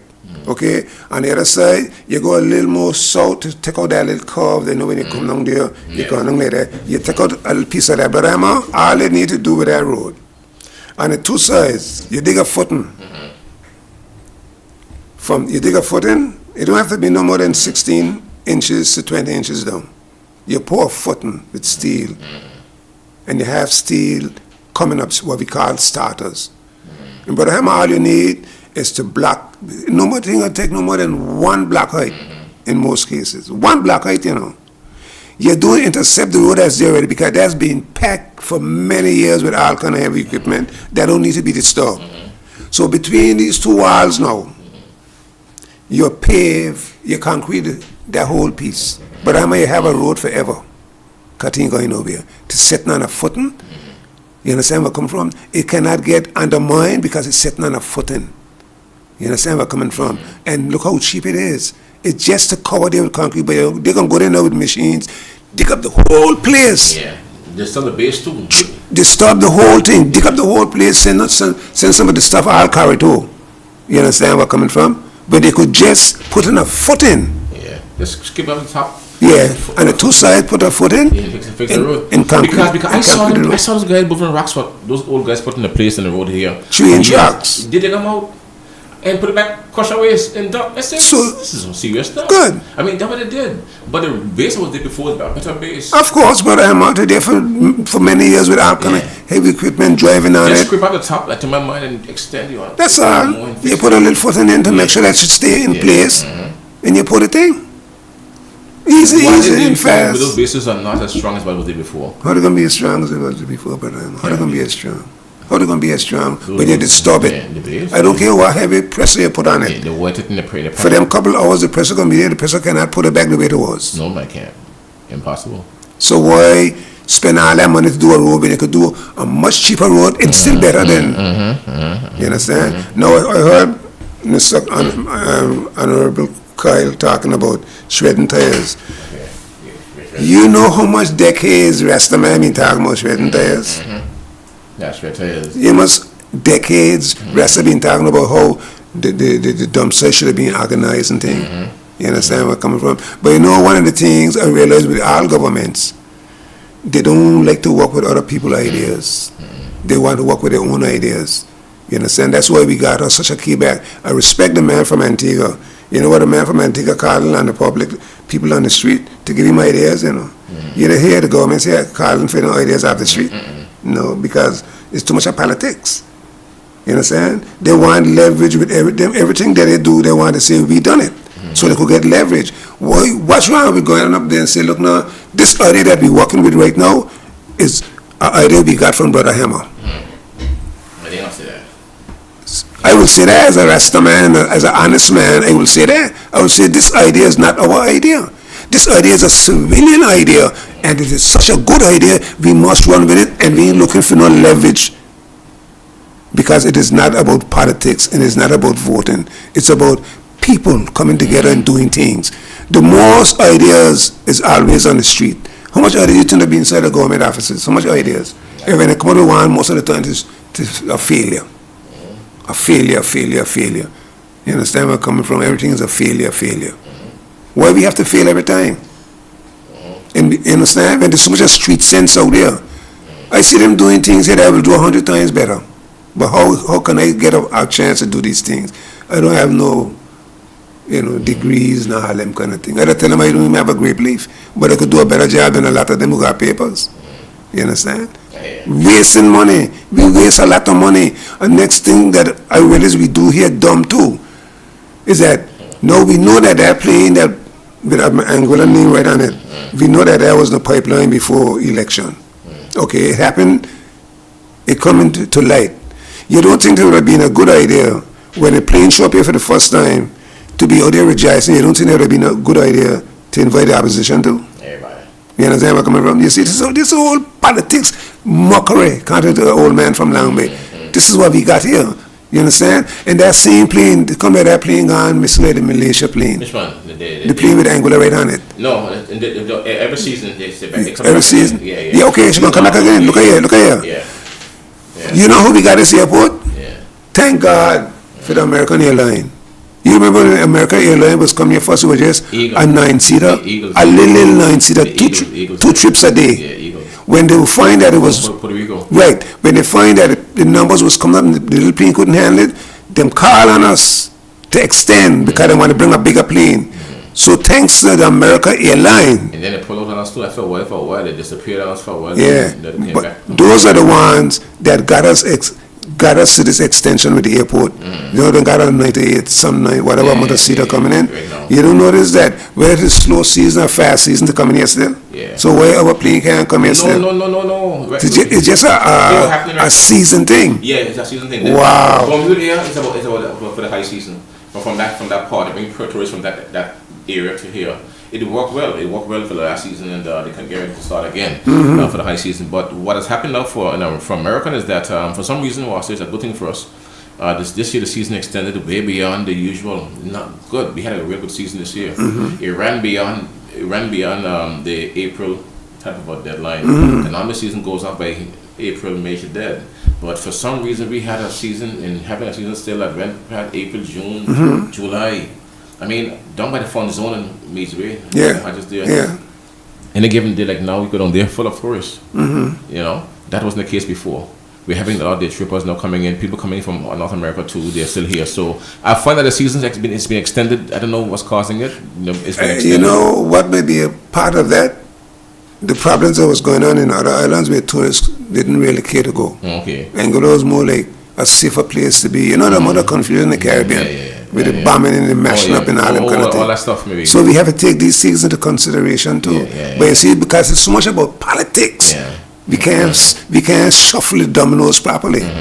You see, that's I look at it long time. That's one of the reasons why we got an extra amount of people coming to Anguilla because they couldn't go them other places. This is one of the best years, really, the best seasons on record. Anguilla. And for some reason, it just ran way beyond the normal. Because of the amount of things that were going on around the Caribbean, the guests prefer to come to Anguilla. Feel safer coming to Anguilla.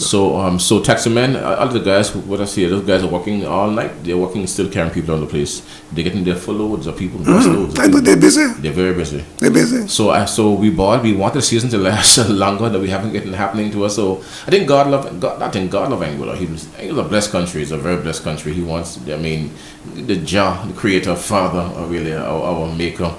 He's doing the right things for Anguilla still, because I mean, tourism is the lifeblood of the economy, really and truly. And I think I'm one who always said that end of April thing was too short for people. You make money from November, December, January, February, March, April, 5 months, and you're back down to square one. And the other thing we have to take into consideration is that their calendars are loyal. Yeah. You understand? You know what? You know America been saying last week or week before? They'll be getting close to the peak of the hurricane season. Check your calendar and see what month it is right now. I got you. No, your people are getting you there, bro. You understand? Yeah. But Mom, thanks for having me and my wife. Yes, we love you, we respect you, we respect everybody. We love people. We know that there's people out there who love us. Definitely. We know that there's people who don't really, until they understand the meaning of love, we don't expect no love from them right now. Until they understand the meaning of love and respect and thing for others. Enough respect to all my fans, my friends, and enough respect to all the people who just be eagerly waiting for this day, because people just tell me, I can't wait for Thursday. There are people telling me I cannot wait for Thursday. You understand? Fellas that say bye, them even some of the people who them work with them want to know what is going on, because what's the demand? Because them locked to them radio. I hear what's the story. What's the you understand where I'm coming from? Young people love what's it too to hear what's the take on these things. Youngsters love to hear your unique perspective on these things. And to the youngsters, the positive youngsters, girls and boys, enough respect to you all. Keep up the positiveness. And to the negative youngsters, because I've been getting some hearing coming from some of these youngsters, maybe your all parents didn't brought you up in a proper manner, so you don't know what to respect from what not to respect. You understand where I'm coming from? Ciao. Enough respect till next Thursday. Rest of man. We love everybody. All right, thank you, Rasta. Thank you, Sharon. All the best. Have a good weekend, guys. All the best. Take care. We love you. We love you too, brother. We love you guys. All the best, man. You know that people don't love you. I know for sure. That's all right. People don't love me. I know for sure. But they can't stop me. You can't stop us. That's for sure. They can't touch us. They can't touch us. All right, take care, man. All right, so guys, we're here. Just about 17 now before 1. That's our time. So I'm gonna ease out of here now for a bit. And I did mention to you that we're gonna return next week with our Thursday programming. Yep. So but just today, I know that Iwasie had a lot of things to unload, so I told myself, let Iwasie come do his thing here for sure, and I'll be also dealt with Miss Anguilla, all right, in the person of Akema Carty. You heard her, you saw her here on Class FM as well, so we took care of those events today, right? So folks, I want to thank you for being here, and by the way, folks, I have a friend of mine with a building apartment, and I've been asked to give away some stuff. A refrigerator, yes, a fridge and a stove. Now this fridge have a little bit of rust on it. It's in a building close up, but it's there working. It's working, and the stove is working as well. All right, so I need you to get that stuff, and I'm gonna give it to you, really and truly. Just give me a call. I have to arrange to get it out of there, but it's a working fridge, a working stove as well. Okay, so if you know anyone who needs a fridge, just a fridge or stove, it's a little rust, some little rust stains here and there on the fridge. I think I would have seen, and the stove is a good stove, and and my buddy, he's not here right now, but he wants to get rid of those things. And so I was asked to give them to somebody who might need them. So if you know anyone out there who need a fridge or a stove, fridge and a stove, let me know. Give me a call so I can make arrangements to have you see that stuff and collect that stuff from there. Okay, because so I want you to do that. So just for sure, that's for sure. So I'm telling you right now that so if you know of anyone who needs a little fridge or a stove, yeah, it's not brand new, it's been used stuff, but little rust here and there, but I think it's working. I was told it was working. Fridge working, the stove is working too, and the person just need to get along. Just something to cool some water for you to keep your stuff cool, and it's just a little rust, a little aesthetics, but it's working condition. So if you need a fridge or stove, give me a call. You know my numbers. Give me a call and let me arrange to have you pick up that stuff. Really, have it sent to your location ASAP. Right. So you know my numbers. Give me a call. But that's for persons who are in dire need of a fridge or stove. Again, little rust because they're closing that in that building for a bit. But I'm sure we're cleaning up and all this stuff. They look good and they'll last for a while because they went there new for sure. And I don't think that they're likely used as well. Just placed in the room there for a while now, and I think the breeze, our little salt atmosphere touched them a bit, so it would need to be cleaned up a bit as well. And so you can call me, and who knows, you could be the lucky owner really of a fridge that works and a stove that works for free. All right, give me a call. I'll make sure that you're taken care of in a hurry. All right, so let me know as soon as possible. Okay, so how much is the store? 20 or 30 inches. Let me get back to you on that. I'll find out from right now. The question, hammer. Okay. So. Okay. So I just got a message from someone asking me between. I'm not sure of the size of it though, but I want to get it.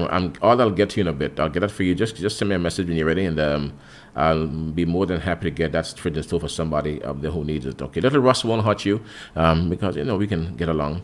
But the important thing to me is that they're both working. The stove is working, can cook, can bake, and the fridge is working, can cool water, can cool your vegetables, can freeze your meats too. It's working. So I think that's the most important thing for some persons out there. All right. So give me a call if you need one of those equipment or both appliances. Let me know because my buddy asked me to just dispose of them from the place as soon as possible. For him. All right. So let me know, please. All right. So folks, we're here now and. Gotta leave you peace and love. You hold the spot. You've got Class FM Radio 92.9 here in the afternoon time. At his dental office in the Valley and is now taking appointments for all your dental needs. At Connor's Dental Center, they can provide a whole variety of dental services such as teeth cleaning, replace missing teeth with dental implants, bridges or dentures, fixing crooked teeth with braces or clear aligners, root canal treatments in one appointment to save infected teeth, trapped wisdom teeth removal, laser treatment for gum disease, treatment of receding gums, repairing lost bone to accommodate dental implant replacement in areas where teeth have been missing for a long time, whitening of discolored teeth for a whiter, brighter smile, immediate on-site replacement for one or two missing front teeth. Contact Connor's Dental Center at 264-498-1212. That number once again, 264-498-1212 or email tacdental2@gmail.com. You can locate more information on our website at www.connordentalcenter.com and like and share our social media pages. Yeah, we coming to your life with a bag of good vibes, everything is alright. We vibrating on a high, yeah. Say, you know the vibes. We never stop, we never give up. Coming to do a song for you, Zone of Peace. Please welcome contender number 9, Queen Bee.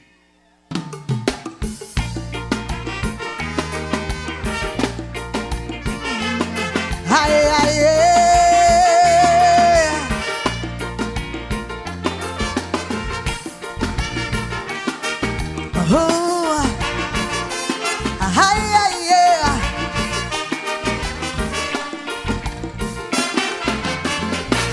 writing this letter to the world's supreme leader.